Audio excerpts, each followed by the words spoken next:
बिस्मिल्लाहिर्रहमानिर्रहीम। स्टूडेंट अस्सलाम वालेकुम। लास्ट टाइम हमने बात की थी मॉलिक्यूलर के हवाले से। आज हम बात करने जा रहे हैं इसके आइसोटोप्स के बारे में। तो बेटा ये याद रखना, जो आइसोटोप का कंसेप्ट होते हैं, आइसोटोप, ये पेज नंबर जो है ना वो टेक्स्ट बुक का आप यूज़ करेंगे 3, पेज नंबर जो है ना वो 3 है टेक्स्ट बुक। और टॉपिक है हमारा आइसोटोप्स। ये आइसोटोप हमारा टॉपिक है जी। अगर पिछला टॉपिक में अगर थोड़ा सा आप ध्यान देंगे तो उसमें आपको मैंने बताया था कि डाल्टन एटॉमिक थ्योरी का एक पोस्टुलेट था, जिसमें उसने कहा था डाल्टन एटॉमिक थ्योरी का पोस्टुलेट था, थ्योरी उसका पोस्टुलेट था कि भी एक एलिमेंट के जितने भी एटम होते हैं उनकी तमाम की प्रॉपर्टीज़ सेम होती हैं और उनका मैस भी सेम होता है। मसलन उसने कहा ना कि हाइड्रोजन है, हाइड्रोजन के 3 एटम होते हैं और वो कहता है कि तीनों का जो मैस है वो बराबर होता है। यानी ये प्रोटियम है, ये ड्यूट्रियम है और ये ट्राइटियम है, इनका मैस तमाम का वो कहता है वो बराबर होते हैं। क्योंकि डाल्टन एटॉमिक थ्योरी अगर आप पोस्टुलेट देखें तो उसमें मेन हेडिंग थी, पहला पॉइंट था उसका, all the atom of an element have same properties and same message. तो ये कोई हाइड्रोजन है, ये एलिमेंट है, ये इसके एटम है, 3 एटम है और तीनों का मैसेज जो है ना वो बराबर होता है। लेकिन बाद में रिसर्च हुई और रिसर्च में ये साबित हुआ कि ऐसी बात नहीं है कि तमाम एलिमेंट का मैस सेम हो। तो वो कहता है कि तमाम एलिमेंट के जितने भी एटम होते हैं उनका मैस सेम नहीं होता, उनका मैस डिफरेंट होता है। तो वो कहता है कि मसलन आप अगर हाइड्रोजन की बात करें तो हाइड्रोजन का देख रहे हैं कि ये हाइड्रोजन एलिमेंट है, ये एलिमेंट है बेटा आपके, और ये जो है ना इसके एटम है, एक इसका मैस 2 और इसका मैस 3 और इनका एटॉमिक नंबर सबका जो है ना वो सेम होता है। और अगर आपसे आइसोटोप की डेफिनेशन पूछी जाए तो यही आप कहेंगे कि एटम, ठीक है, किसके एटम ऑफ एन एलिमेंट, एक एलिमेंट के जितने भी एटम होते हैं, have same atomic number and different atomic masses. तो एक एलिमेंट के मसलन आगे अभी मैं जो एग्जांपल दे रहा हूँ वो हाइड्रोजन की दे रहा हूँ। ये हाइड्रोजन है, वो कहता है कि ये एक एलिमेंट तो है लेकिन इसके 3 जो है ना वो एटम है, और यानी कि एक हाइड्रोजन जिसका एटॉमिक मास आपके पास 1 है, और एक एलिमेंट जिसका एटॉमिक मास 2 है, और एक एलिमेंट जिनका एटॉमिक मास 3 है। इसका एटॉमिक नंबर भी 1, इसका एटॉमिक नंबर भी 1, इसका एटॉमिक नंबर भी 1। अब ये याद रखना, इसकी अगर मैं स्ट्रक्चर बनाऊँ, इसमें एक प्रोटॉन और न्यूट्रॉन 0 और एक ही इलेक्ट्रॉन आते हैं इसमें। और इसका मैं स्ट्रक्चर बनाऊं तो प्रोटॉन कितने जी 1, न्यूट्रॉन कितने जी 1 और इलेक्ट्रॉन कितने जी 1।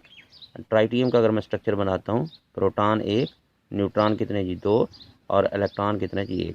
अब यहाँ से आपको एक तो ये पता होना चाहिए एटॉमिक नंबर क्या होता है। तो उसमें आपने ये कहना, एटॉमिक नंबर की अगर आपसे पूछा जाए एटॉमिक नंबर क्या है, तो एटॉमिक नंबर का आपने हवाला देना है एटॉमिक नंबर ऑफ प्रोटॉन। तो number of proton is called atomic number.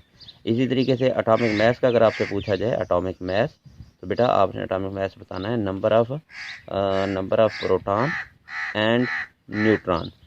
Number of proton and neutron is called atomic mass और number of proton is called atomic number. तो आप इन तीनों में देख रहे हैं, एटॉमिक नंबर इसका 1, एटॉमिक नंबर इसका 1, एटॉमिक नंबर इसका 1। तो एटॉमिक नंबर इसका मतलब है तीनों का बराबर है। लेकिन एटॉमिक मास इसका 1 क्योंकि प्रोटॉन 1, न्यूट्रॉन 0, एटॉमिक मास 1। अगर इसका देखें तो प्रोटॉन 1, न्यूट्रॉन भी 1, एटॉमिक मास कितना हो गया इसका 2। और यहाँ पर देखें एटॉमिक मास प्रोटॉन 1 और न्यूट्रॉन 2, एटॉमिक मास कितना हो गया 3 हो गया। तो तीनों एटम का, एक एलिमेंट के तीनों एटम का एटॉमिक नंबर सेम है लेकिन एटॉमिक मास मुख्तलिफ है।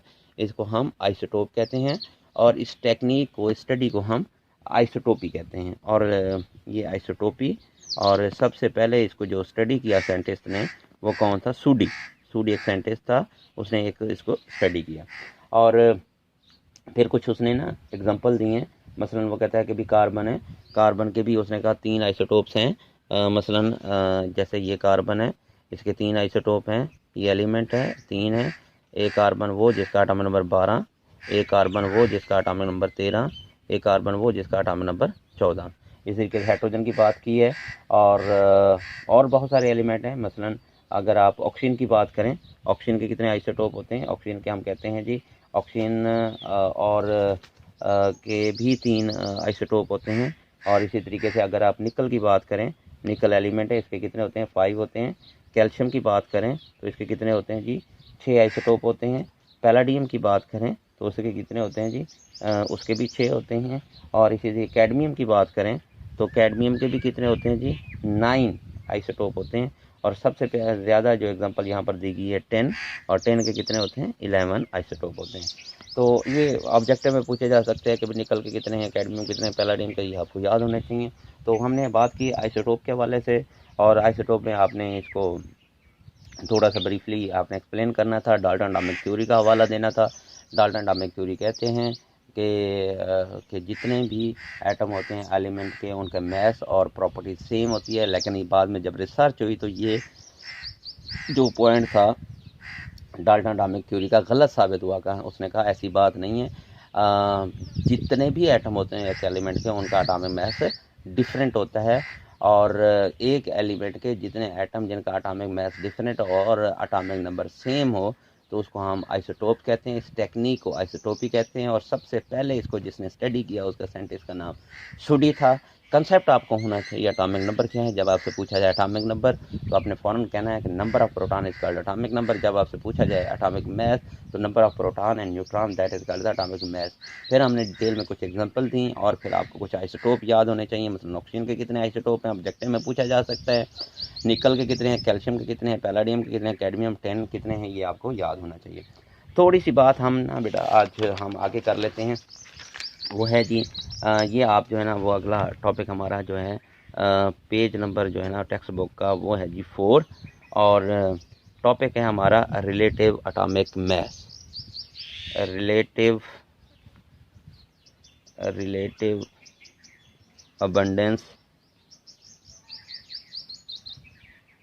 abundance ऑफ आइसोटोप कि भैया आपके पास जो आइसोटोप है उनकी अबंडेंस कितनी है। तो याद रखना कि अगर मैं आपको सामने टेक्स्ट बुक रखूं तो उसमें अगर आप इसमें एक टेबल भी बनी हुई है, टेबल 1.2 उसमें आप देख रहे हैं। अगर आपके पास टेक्स्ट बुक सामने है, मैं भी आपके सामने इसको रख देता हूं, आप वहां से भी देख सकते हैं, यहाँ से भी देख सकते हैं। टेक्स्ट बुक आपके सामने मौजूद है।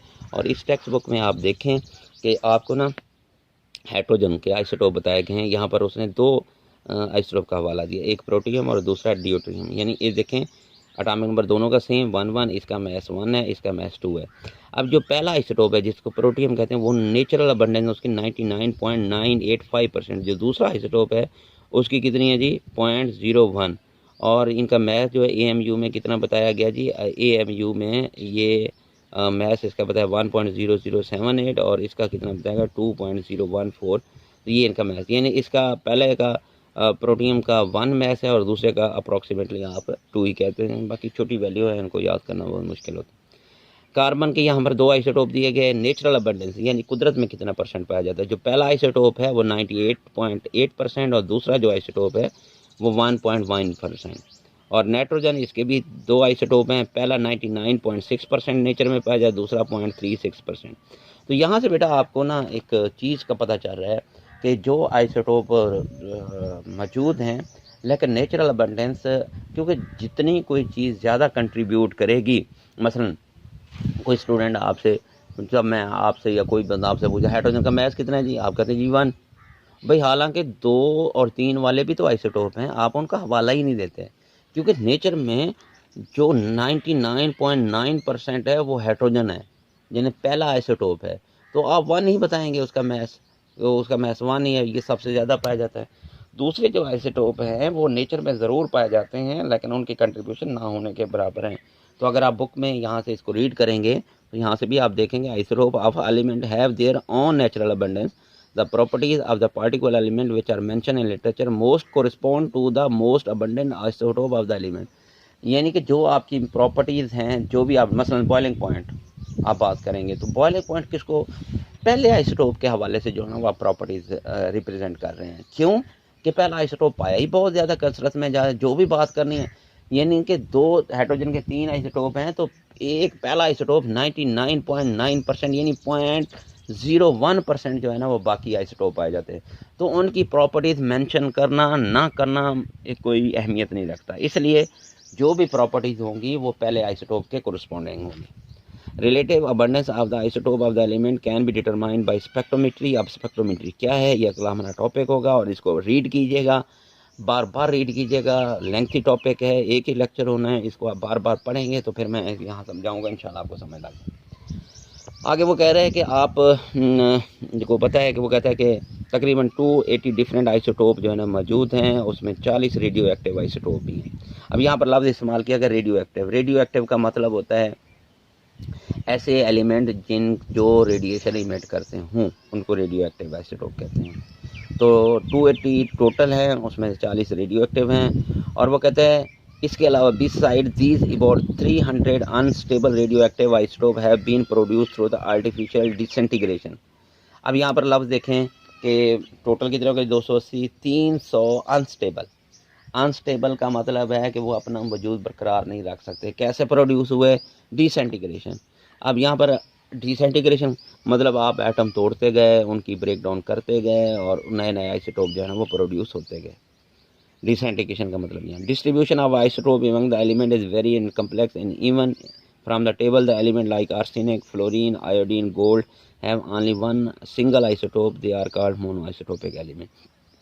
अब आपसे ना डेफिनेशन पूछी जाती है मोनो आइसोटोपिक एलिमेंट, तो आपने क्या कहना है, ऐसे एलिमेंट जिनका एक ही आइसोटोप है, यानी दूसरा कोई उसका एटम हो ही नहीं सकता।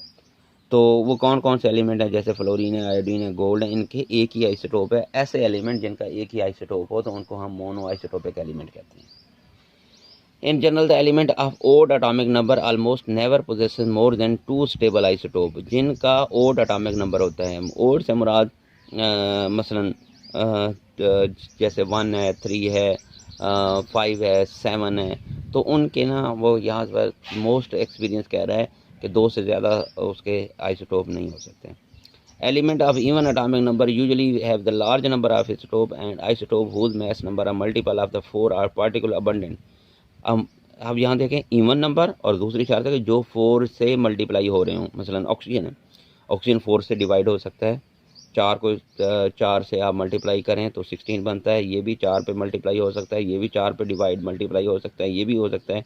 तो 4 के मल्टीप्लाई या डिवाइड हो सकें तो वो तकरीबन सबसे ज़्यादा जो है ना वो पाए जाते हैं। और वो कहते हैं 50% जो है ज़मीन का जो तय है वो बनाते हैं वो 4 एलिमेंट हैं, ऑक्सीजन है, मैग्नीशियम है, सिलिकॉन है, कैल्शियम है और आयरन है। Out of the 280 isotope that occur in nature 154 have even mass और इवन एटॉमिक नंबर। तो क्योंकि हमने यहाँ पर बात की थी ये सिर्फ कि आइसोटोप की नेचुरल अबंडेंस क्या है, तो उसमें हमें वादे किया गया है कि कौन से आइसोटोप ज़्यादा पाए जाते हैं, कौन से आइसोटोप कम पाए जाते हैं। और हमने जब प्रॉपर्टीज़ की बात करनी है तो किसका हवाला लेना है, तो ये 3 बातें आपने जहन में रखनी है बेटा। पहली बात आपने ये बात जहन में रखनी है कि जो प्रॉपर्टीज़ हैं वो मोस्टली जो सबसे ज़्यादा नेचुरल अबंडेंस आइसोटोप रखता है तो वो प्रॉपर्टी उसी से रेलिवेंट होती है। मतलब कि यहाँ पर एग्जांपल आपके पास मौजूद है, हाइड्रोजन का पहला आइसोटोप है, दूसरा भी है, तीसरा भी है, लेकिन यहाँ पर 2 दिखाए गए हैं। पहला आइसोटोप 99.9% है तो सारी प्रॉपर्टीज इससे रेलिवेंट होंगी। और दूसरी मैंने बात जो की है कि जो ओड नंबर होते हैं, एक और डेफिनेशन की है मैंने मोनो आइसोटोपिक एलिमेंट, तो आपने ये बताना है कि जिसका सिर्फ एक आइसोटोप है उनको हम मोनो आइसोटोपिक एलिमेंट कहेंगे। और तीसरी बात ये की थी जिनका ओड नंबर होता है वो नेचुरल अबंडेंस कम रखते हैं, और कोई भी एलिमेंट जिसका ओड एटॉमिक नंबर होगा उसके 2 से ज़्यादा स्टेबल आइसोटोप नहीं होंगे।